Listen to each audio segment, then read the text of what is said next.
Based on the study, 98% ng mga nagre-retire na Filipino ay broke and 2% lang ang comfortable. Kaya importante paghandaan natin ang ating retirement kasi lahat tayo magre-retire and lahat tayo kahit na gaano kalaki ang kinikita ngayon ay pwedeng 'pag nag-retire, wala na tayong trabaho. Nireport nga ng BSP na 80% of Pinoy seniors have no retirement funds. At kung meron mang mga pensyon, on the average nasa 5,123 per month lang ang nare-receive ng karamihan. Kaya kung kagaya ko na naghahanap ka dati kasi nung 2012, hindi ko alam kung saan din magsisimula.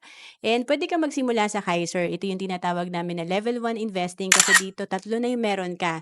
Meron kang investment, meron kang healthcare, at meron kang insurance. And ito ay for as low as 2,647, pwede ka na magsimula and 7 years to pay lang. To know more about Kaiser, message mo lang ako sa FB, Roan Celis Capistrano.